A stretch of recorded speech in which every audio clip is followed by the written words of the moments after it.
Eccoci, siamo tornati qui in diretta. Vi avevo promesso di fare una giornata in Senato con una action cam qui, che fra l'altro dovrei avere da qualche parte, però nell'attesa di attrezzarmi per capire, diciamo, dove metterla, se metterla, diciamo, nasconderla, facciamo qualcosa di simile. Oggi invece di fare una unica grande diretta vi vorrei fare un po' di piccole dirette. Nella diretta di questa mattina, che ha lanciato in qualche modo la costituente del PQI, del Partito Qualcosisti Italiani, in realtà affrontavo un tema di metodo parlamentare, cioè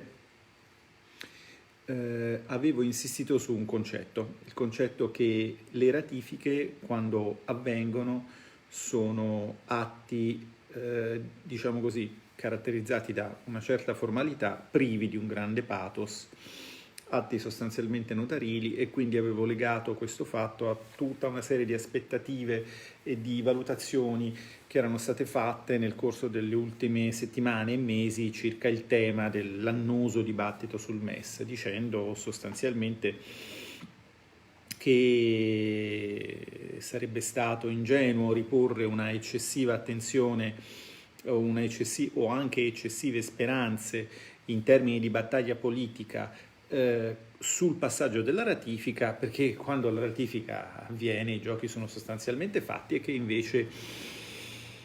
invece la parte più interessante, più importante, per certi versi più divertente e più faticosa, è quella che precede la ratifica. Ma adesso sono qui per spiegarvi un'altra cosa, che è questa. L'unico piano è che non c'è un piano, e non mi riferisco al piano B, di cui sapete già da tempo che non ci può essere, per motivi che ci siamo tante volte detti. No, mi sto riferendo al fatto che, per esempio, quello che vi ho detto questa mattina è stato immediatamente smentito dallo svolgersi della seduta, che invece di essere una seduta noiosa, notarile, meramente formale, è stata una seduta dove si sono accesi i toni. Perché? Adesso ve lo spiego, ma il punto fondamentale di metodo che volevo così sottoporre alla vostra attenzione è che nel lavoro politico pratico, cioè di aula per esempio, non c'è assolutamente niente di pianificabile. Tutti aspetti che sia una giornata tranquilla e succede una catastrofe, tutti aspetti che ci sia un passaggio parlamentare difficile, passi ore e ore a pensare che di dover pesare le parole per un certo intervento e poi non devi farlo, tutti aspetti che una certa frase susciterà tumulti e non li suscita, tutti aspetti che una certa frase passerà inosservata e suscita tumulti. Quindi va così. Però non è che va così perché è politica, va così perché la vita è così. La vita è radicalmente imprevedibile. Questo è quello che distingue il pensiero di Keynes, che l'aveva capito, da quello di tutti gli altri che non c'erano arrivati, seppure, attenzione, alzo il volume. Ripresa con l'ordine del giorno, discussione del disegno di legge conversione in legge del decreto legge 8 aprile 2020 numero 22, recante misure urgenti sulla regolare conclusione dell'anno scolastico e sullo svolgimento degli esami di Stato, atto del Senato 1774. Ha chiesto di parlare il Presidente della settima commissione permanente, il senatore Pittoni, per riferire sui lavori della Commissione. E quando si dice così, per riferire sui lavori della Commissione, butta male. La Commissione sta esaminando il disegno di legge di conversione del decreto legge numero 22, al quale sono stati presentati originariamente circa 400 emendamenti. A questi si sono aggiunte numerose riformulazioni presentate da vari gruppi politici di maggioranza e di opposizione.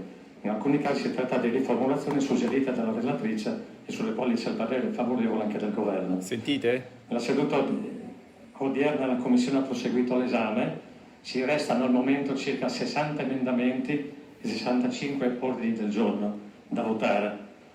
Contiamo comunque di concludere i lavori intorno alle 16:30.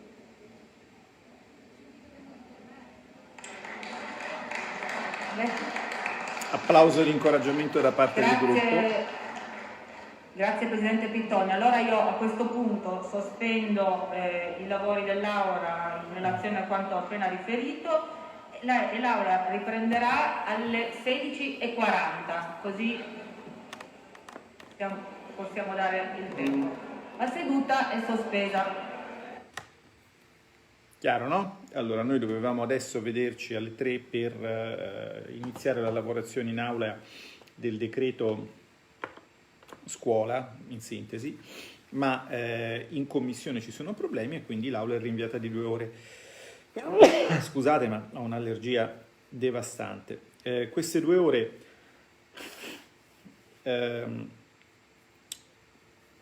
ci portano fondamentalmente alle 16:30-17, poi ci sarà un'ora scarsa, mal contata, insomma, di discussione delle questioni pregiudiziali, perché trattandosi di decreto legge la liturgia parlamentare prevede che chi ritiene che i provvedimenti di cui si tratta non siano né necessari né urgenti lo fa notare. E poi abbiamo 10 ore di discussione generale che ci porteranno felici alle ore 27 di oggi, ma anche no, perché poi sicuramente da parte della maggioranza si rinuncerà a intervenire, quindi vabbè.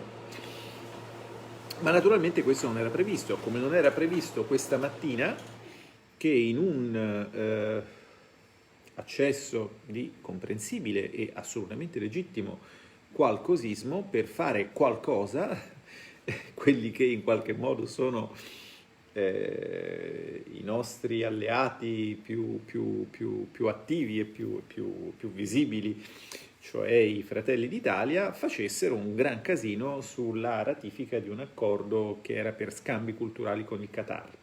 E quindi abbiamo parlato delle spose bambine, del fatto che nei paesi arabi sono perseguitati certe categorie, che sono categorie particolarmente a cuore alla sinistra, e quindi insomma, e su questa storia è andata avanti tutta perché praticamente lì abbiamo votato una sospensiva, cioè abbiamo richiesto che il provvedimento tornasse in commissione.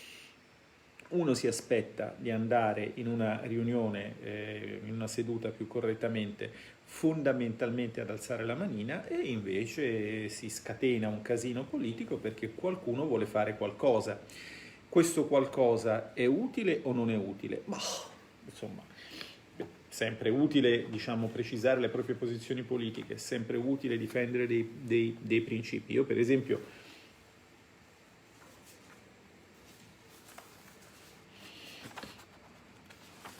solo ora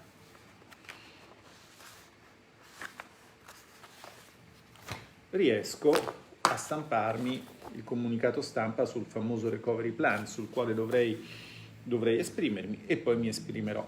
Quindi dal mio punto di vista forse sarebbe stato più utile tirare dritto, tornare qui e cercare di capire in che modo l'Europa vuole aiutarci. Però naturalmente il Parlamento non sono solo io, e ci sono anche altri, e ci sono tanti problemi di cui occuparsi. Secondo me siamo anche in pochi a occuparcene, quindi adesso mi leggerò queste belle cose e poi ne parleremo.